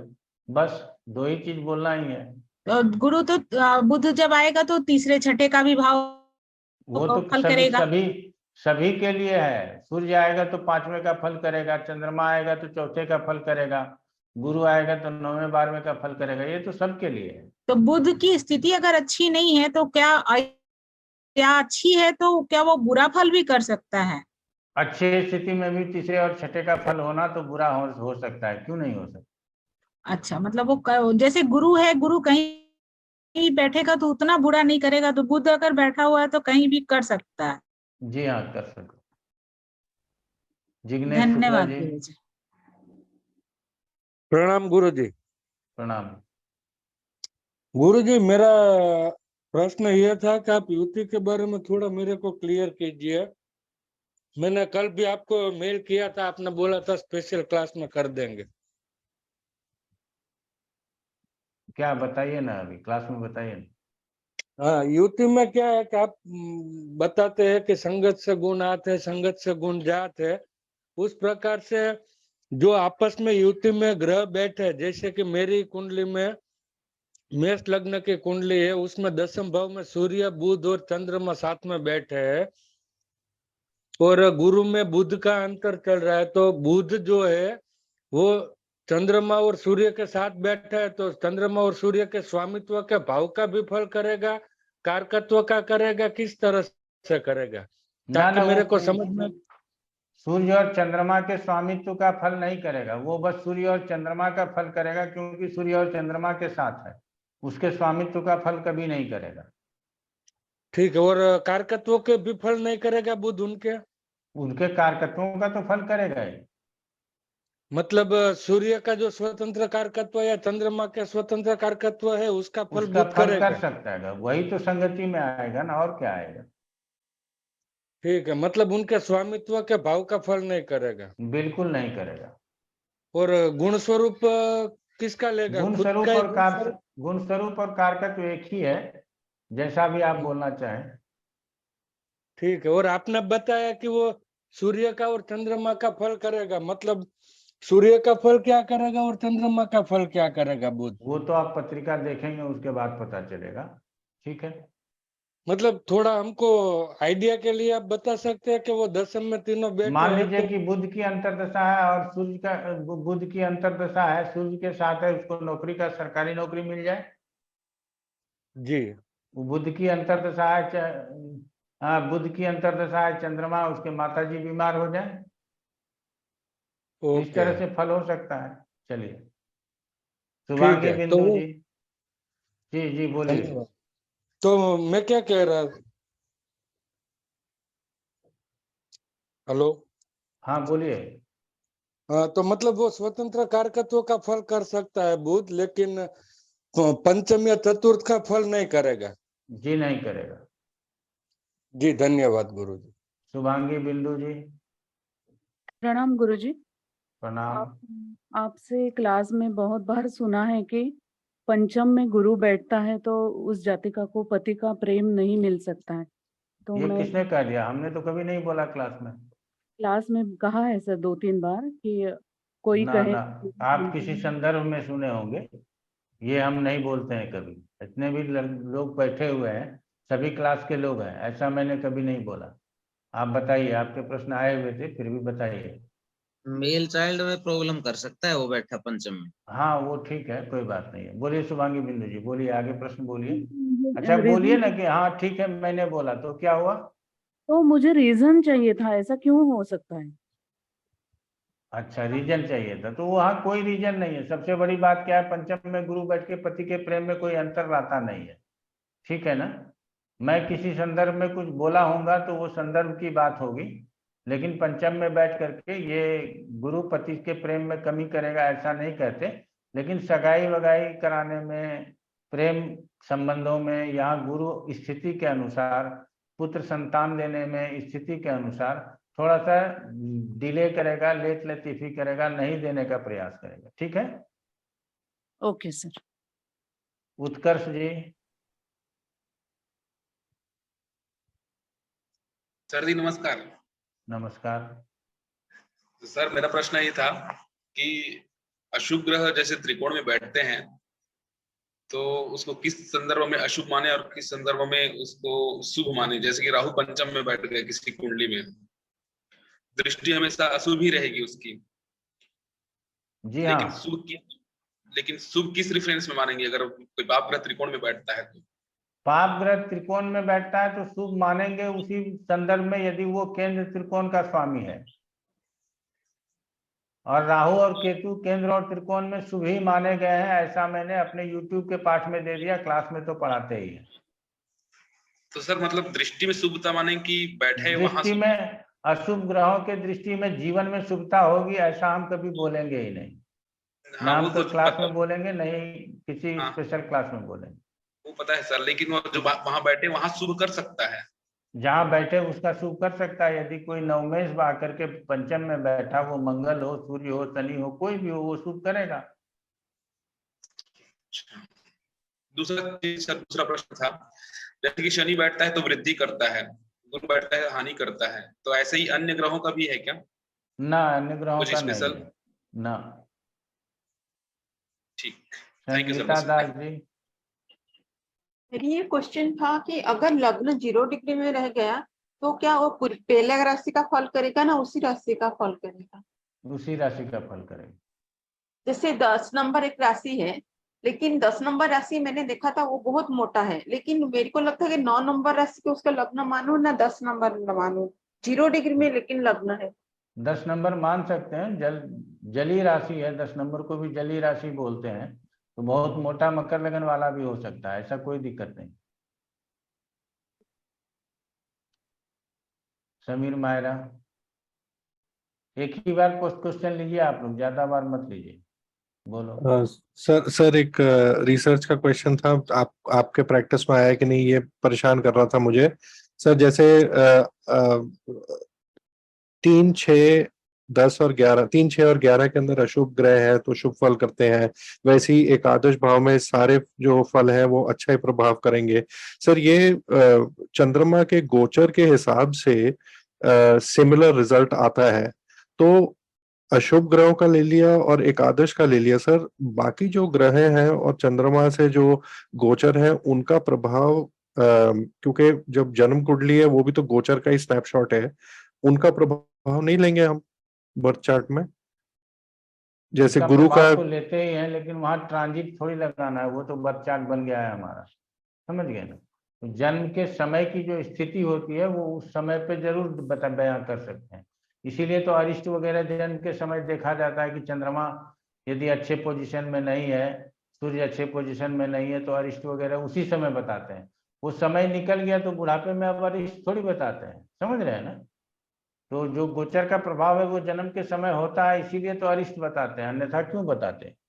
ठीक है, आगे बढ़ जाने के बाद कोई दिक्कत नहीं है। और अष्टक वर्ग में भी एकादश में हर ग्रह अंक देता है, यह आपने देखा होगा, ठीक है। इसीलिए एकादश स्थान में किसी का भी आना अच्छा माना गया है। दीपिका मित्तल। प्रणाम गुरुजी। प्रणाम गुरुजी, कुंडली मिलान के लिए पत्रिका आई थी तो उसके क्वेश्चन है, तो एक्चुअली उनके गुण नहीं मिल रहे हैं, ग्रह मैत्री, भूकूट और नाड़ी कुछ भी नहीं मिल रहा है। तो बट ये वर और कन्या का अफेयर चल रहा है और वो बोल रहे हैं कि शादी हमें इकट्ठे करनी ही है। तो वो माता जी का क्वेश्चन है उनका कि क्या कोई उपाय संभव है? जैसे कन्या का जो उसकी कन्या राशि है और वर की मेष राशि है, तो षडाष्टक योग भी बन गया, तो उसमें आपने बताया था कि मृत्यु तुल्य कष्ट होगा, तो ऐसे केस में कोई उपाय संभव है क्या? हाँ, नमः शिवाय का जप करे, भगवान शंकर को याद करके शादी के बंधन में जाए तो हो सकता है ठीक रहे। ओके, ओम कर प्रकाश सकते हैं कुमार जी। गुरुजी ऐसे। गुरुजी जस्ट एक डाउट हो रहा है जब मुझे। उसको आप मना भी कीजिएगा तो भी नहीं मानेगा ना। मना किया मैंने गुरुजी, बट वो सोचे कि कोई उपाय है तो कर सकते हैं क्या? हाँ तो बताए, वो आप मना कर दीजिए, उपाय नहीं भी करेगा फिर भी शादी करेगा, चाहे बाद में जो हो। सर ऐसे लोग ना पंडित से या ज्योतिषी से सिग्नेचर चाहते हैं ऑथेंटिक, कि हाँ इसका ब्लेम करे आगे जा करके। कोई बात नहीं है, वो हम लोग उसके लिए नहीं बैठे, हम मना कर देते हैं तो मना कर देते हैं, बाकी करना है तो करो, हमको क्या लेना देना। ओम प्रकाश डाउट और कुमार था, जी। एक डाउट जी और जस्ट गुरुजी। गुरुजी जी जी सेवंथ बोलिए। हाउस से सारे लोगों सप्तम को भाव बहुत से हम बहुत नमस्कार। सप्तम भाव से हम बिजनेस पार्टनर देख रहे हैं, राइट? हाँ। तो बट बिजनेस में क्या उतार चढ़ाव होंगे वो हम 10th हाउस से ही देखेंगे या सप्तम से भी देखें? सप्तम से भी देख सकते हैं। ओके, ठीक है, धन्यवाद गुरुजी। ओम प्रकाश कुमार जी। हाँ नमस्कार सर, आपके थ्रू सारे सारे लोगों को बहुत बहुत नमस्कार। मेरा प्रश्न था कि अगर चतुर्थ भाव में चतुर्थ और दसम भाव में क्रमशः सैटर्न और जुपिटर बैठे हुए हों, पहला केस में, दूसरा केस में केवल चतुर्थ भाव में सैटर्न बैठे हुए हों, दोनों की स्थिति में जब सैटर्न की अंतर्दशा और दशा चलेगा तो क्या उसके फल में डिफरेंस आएगा? जुपिटर की दृष्टि है तो वो धर्मानुसार कर्म करेगा, और जुपिटर की दृष्टि नहीं है तो धर्मानुसार कर्म नहीं करेगा, इतना अंतर कर दीजिएगा। जी सर, मतलब ये समझा कि जो जुपिटर का प्रभाव है या किसी और ग्रह का प्रभाव है वो उसकी दशा में नहीं भी है तो भी अपना एक इंटरनल प्रभाव उस पर छोड़ चुका है। बिल्कुल छोड़ता है। ठीक है sir, thank you. Geeta Mehra ji. Sir नमस्कार। नमस्कार। सर मेरा प्रश्न है कि जैसे हमें राहु की दशा को देखना है सर, तो अगर मेष लगन की पत्रिका है उसमें राहु छठे भाव में बैठा हुआ है, कन्या राशि का, और सर उसके साथ में मंगल भी बैठा हुआ है, और सर 12वें घर से शनि उसको राहु को देख रहा है, बुध राहु को देख रहा है, तो सर हम राहु की दशा को किस तरह से समझेंगे कि वो खराब कहेंगे, अच्छा नहीं कहेंगे। वो खराब फल उसको देगा सर? खराब, बिल्कुल खराब फल देगा। सर जैसा कि आप बताते हैं ना कि राहु दूसरे जो प्लैनेट देख रहे हैं उसके भी गुण धर्म ले लेता है। हाँ तो आपने बताया ना कि वो मंगल के साथ है और कौन से ग्रह की दृष्टि है, ये शनि सारा। 12वें हाँ तो बुध ये देख रहा है। सारा, एक तो छठे में जाना अच्छा नहीं, ठीक हाँ है। जी, हाँ जी। उसके बाद अलग अलग ग्रहों की जो दृष्टि बताई वो अच्छी नहीं, तो इसीलिए राहु का फल यहाँ अच्छा नहीं मिलेगा। जी। अंतरदशाओं में ज्यादा खराब मिलेगा, महादशाओं में तो अंतरदशा का रिजल्ट होता है, इसीलिए थोड़ा अच्छा रहेगा। हाँ जी, अंतरदशाओं में ज्यादा खराब रिजल्ट मिलेगा। जी। महादशा में सामान्य रिजल्ट लेगा अंतरदशा, लेकिन फिर भी उतना अच्छा महादशा नहीं कहेंगे। जी। करण तो कपूर सर जी बोलिए। सर एक प्रश्न और है, जैसे कि अभी आपने बताया कि किसी भी भाव से 3, 6, 11 में अगर अशुभ ग्रह हैं तो उस भाव का फल अच्छा मिलेगा, नहीं? जैसा कि एग्जाम्पल में हमने सप्तम भाव को देखा था, तो सर अगर सप्तम से हम तीसरा देखते हैं तो 9वां भाव पड़ जाता है, छठा 12वां भाव पड़ जाता है, और 11वां पंचम भाव पड़ जाता है। तो सर अगर यहाँ पर पाप ग्रह हैं तो सर खुद के लिए वो खराब हो गए लेकिन हमारे स्पाउस के लिए अच्छे हो गए, पार्टनर के लिए अच्छे हो गए, ऐसे समझेंगे? जी हाँ। सर इससे मैरिड लाइफ को भी देख सकते हैं क्या कि हमें स्पाउस से सुख है अगर वो स्पाउस तो के 3, 6 पढ़ाते ही हैं कि जिस किसी भाव से छठे 8वें 12वें में अशुभ ग्रह हो, छठे 8वें 12वें में अशुभ ग्रह हो, या जिस किसी ग्रह से छठे 8वें 12वें में अशुभ ग्रह हो, उस भाव का फल हानि हो जाता है, फल की हानि हो जाती है। ठीक है करण सर, थैंक कपूर यू। जी बताइए। नमस्कार। गुरुजी ये फल दीपिका में 7वां अध्याय है। आपकी आवाज नहीं आ रही अच्छी, आवाज बढ़ाइए। गुरुजी आ रही है? हाँ ठीक है। गुरुजी फल दीपिका में 17 अध्याय है, पेज नंबर 323, पहला और तीसरा श्लोक मुझे समझ नहीं आ रहा। चलिए हम पढ़ लेंगे तो आपको बता देंगे आपके क्लास में।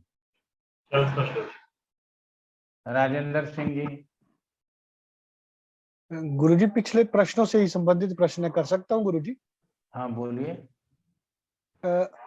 किसी ने प्रश्न पूछा था गुरुजी कि नवम भाव से अगर नवमेश जो है चतुर्थ में गया, तो आपने कहा गुरुजी नवमेश का चतुर्थ में जाना बुरा नहीं है गुरुजी, ऐसा कहा गुरुजी आपने। जी हाँ। तो वैसे ही एक प्रश्न आया था गुरुजी, किसी ने पूछा कि किसी ग्रह का उसकी मूल त्रिकोण राशि से अष्टम में जाना जो है अच्छा है कि बुरा, तो उसमें गुरुजी आपने बुरा कहा गुरुजी। जी हाँ। तो मान लीजिए गुरुजी नवमेश सूर्य है और उसकी अपनी वहां मूल त्रिकोण राशि है, भाग्य भाव में है, और वो चतुर्थ में चला जाए, तो ऐसे में क्या किस तरह से कहेंगे गुरुजी इस बात को? देखिए यहाँ नवम की हानि बता सकते हैं आप। हमने कहा ना कि संदर्भ की बात होती है, किस संदर्भ में आप देखना चाहते हैं वो समझने की जरूरत। लेकिन केंद्र और त्रिकोण में जाने के बाद चतुर्थ का तो फायदा ही होगा किसी भी रूप में। क्लियर हो गया? जी गुरुजी। जी गुरुजी। आर सुब्रमण्यम जी। नमस्कार गुरुजी। नमस्कार। ये एक्चुअली ये क्या है कि सबके लिए अच्छा रहेगा, इसलिए मैं पूछ रहा हूँ। आपने ये पराशर से मातृ दोष के बारे में बताया है ना, उसमें क्या है आपने उपाय दिया है परिवार के बारे में। मातृ दोष निकालने के लिए रामेश्वरम जाके दैट सी में वो बात लेने का है, कन्विंस वो बात करने का है। देन 1 लाख जब वो गायत्री जब करना है, देन पीपल ट्री को 1008 टाइम्स राउंड करके आना है, ऐसा बोल रहे हैं। उसके बारे में मैं क्वेश्चन भी रेज किया था, अभी ये संदर्भ मिला इसलिए मैं पूछ रहा हूँ कि क्या है दैट मीन्स ये वहाँ रामेश्वर में वहाँ स्टे करके ये पूरा कंप्लीट करना है, और समुद्र स्नान कंप्लीट होने के बाद फिर भी हमारा गांव में वापस आने के बाद ये गायत्री जप वगैरह एंड पीपल ट्री का वो राउंडिंग करना है। इंस्टेड ऑफ 1008 टाइम के बदले डेली सम 100 टाइम्स ऐसा 10 दिन में कंप्लीट हो सकता है क्या? कर सकते हैं आप, लेकिन सबसे बड़ी बात क्या है कि होरा पराशर साथ में रामेश्वर जा करके, महाकाल जा करके, यहाँ वहां जा करके उपाय करने की जरूरत नहीं बताई गई है। ये अलग अलग मंदिर वाले अलग अलग पंडित जी लोग अपना अपना मत बनाए हुए हैं, इसीलिए इसके ऊपर ज्यादा चर्चा हम नहीं करते। क्लियर हो गया? अच्छा, इसीलिए तो उपाय हम बड़ा मुश्किल से लोगों के बड़े रिक्वेस्ट पे एक बारी पढ़ा दिए। अब वो उसी के ऊपर कायम रहिए, वही ज्यादा अच्छा है। है राजेंद्र ना, कुमार आपने गुप्ता जी। ये संस्कृत हाँ, में वो श्लोक भी आप पढ़ के आपने बताया था ना, रामेश्वरम जा के करके बारे में। ऐसा कुछ हमने नहीं बताया है। ना मातृदोष में बताया आपने, आप देख लीजिए वो गुरु जी, आपने आपका यूट्यूब देख में लेंगे फिर से एक बारी प्रश्न कर, एक बारी पितृदोष मातृदोष में पहले पितृदोष है, देन बाद में मातृदोष मातृदोष में आया ना, देख लेंगे, उसमें देख लेंगे हम एक बारी ठीक पलट है, के अभी देखना पड़ेगा। गुरुजी राम राम। ठीक है, राम थैंक यू राम। गुरु देख लेंगे सुब्रमण्यम जी, फिर बता देंगे। एक जातक है सर, वो थैंक यू डॉक्टर गुरु है, जी। एक जातक डॉक्टर है और वो रिटायरमेंट चाहता है, उसको रिटायरमेंट नहीं मिल रहा। और क्योंकि उस वहाँ सिस्टम क्या है कि वो सर्जरी भी उसकी रेंट पे जाएगी, तब वो रिटायरमेंट लेगा। कोई ढंग का डॉक्टर नहीं मिल रहा जो उसकी सर्जरी ले ले तो वो रिटायरमेंट ले ले। उसको किस तरह से देखें, कौन से भाव से देखें सर? रिटायरमेंट हमेशा तो कहाँ से देखिएगा आप? छठे भाव सर्विस का होता है सर। छठे भाव सर्विस का होता है, छठा भाव ही रिटायर करेगा। हाँ, छठा जो भाव सुख रिटायर देता है, करेगा जो ना। जहाँ से सुख देखते हैं वहीं से दुख देख लीजिए, क्या दिक्कत है? ये तो कुछ मिल नहीं रहा ना सर वहाँ पे। चलिए वो पूरी पत्रिका लगा करके देखने के बाद की बात होगी, ठीक है? कैसे सर, पत्रिका कैसे लगाएं? पत्रिका फिर कभी किसी क्लास में लगा लेंगे, ठीक है ना? वैसे छठे भाव से ही देखे सर। हाँ, छठे भाव से ही देखें। सर्विस भी छठे भाव से और रिटायरमेंट भी छठे भाव से। जी हाँ, जी हाँ। ऐसे ही है ना सर। अच्छा, और रेंट किराया किस भाव से देखते हैं? प्रश्न लगन में जो किराया है उसको हमेशा चतुर्थ से देखते हैं। बाकी घर जहाँ से देख रहे हैं किराया वहीं से देखेंगे, या धन और लाभ देखना है तो 11th और दूसरे से देख सकते हैं। अच्छा, 8वें भाव का कोई इसमें नहीं है? ना 8वें का कोई रोल नहीं। ओके, धन्यवाद। चलिए आज इतना ही रखेंगे। आप लोग क्लास में उपस्थित हुए, बहुत अच्छा लगा। और इसी तरह से जब कभी भी सूचना जाए तो क्लास में उपस्थित होंगे। बहुत संख्या 90 तक लोग आ गए थे, तो हमें बड़ी प्रसन्नता है। उम्मीद करते हैं कि आपको स्पेशल क्लास से लाभ जरूर मिलता होगा। आज इतना ही, बहुत बहुत धन्यवाद। धन्यवाद गुरुजी। प्रणाम गुरुजी। प्रणाम गुरुजी।